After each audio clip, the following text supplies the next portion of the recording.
Welcome back to the Deep Dive. Today we are focusing on something that's surprisingly crucial for your health, the simple vitamin D blood test. Exactly. We've been looking at some really localized guidance from Blood Test UK, and our mission today is pretty simple. What's that? To quickly get a handle on why you need to know your vitamin D levels, especially here in the UK where, sunlight can be a bit of a rare commodity. Okay, so let's unpack that. What does vitamin D actually do? Because I think most people just think bones. Bones are a huge part of it, yes. It's the key that lets your body absorb calcium and phosphorus to keep them strong. But it's more than that.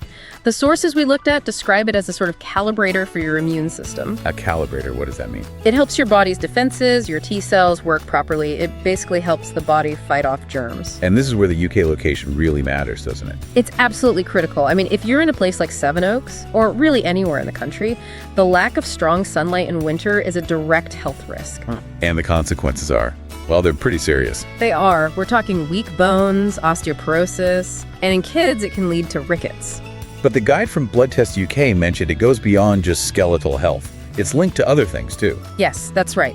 The research connects low levels to mental health issues like depression and anxiety and even some heart problems. It's a much bigger picture. Wow.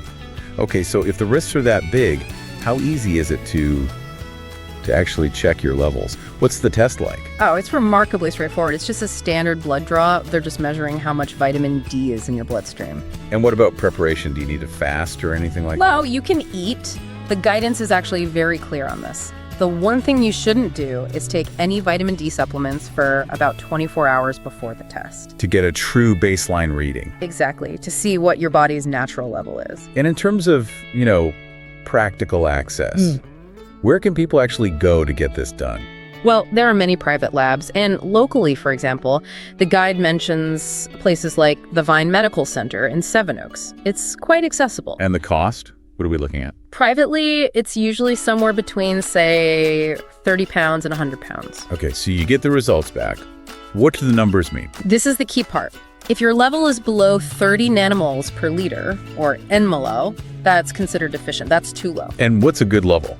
You're aiming for the adequate range, which is between 50 and 125 nanomolo. That's the sweet spot. So here's a thought. If we all know there's a sunlight problem in the UK, why not just tell everyone to take a supplement? Why bother with the test? That's a really important question, and the answer is about precision. The test makes sure you're not getting too little or too much. So you can have too much vitamin D. Yes, it can be toxic in very high doses. So the test gives you the hard data you need for the right advice. If your results are low, the steps are pretty clear. Which up? First, talk to your doctor about a supplement. Second, you can tweak your diet. Things like fatty fish, salmon, eggs. Exactly. Fortified milk, egg yolks. And third, the natural way. Get outside. Even with the limited UK sun. Yes. Even a short bit of time outside around midday, when the sun is at its strongest, can make a difference. That's when you get the UVB rays you need. So it's that combination of testing, supplementing if needed, and some strategic sun time. That's the approach. It helps you make sure you're getting all those benefits, the strong bones, the solid immune system. It's about managing a widespread local health issue with simple personal knowledge. So the core finding really is that this one straightforward test gives you the power to manage your own long-term health. Absolutely. And that brings me to a final thought for you to take away. The sources, like Blood Test UK, emphasize getting sunshine, but they also talk about skin protection, right? Of course. So the really interesting question is this: how do you find that perfect personal balance? Getting just enough sun to make the vitamin D your body needs, without causing harm to your skin. That's the proactive health equation we're all trying to solve.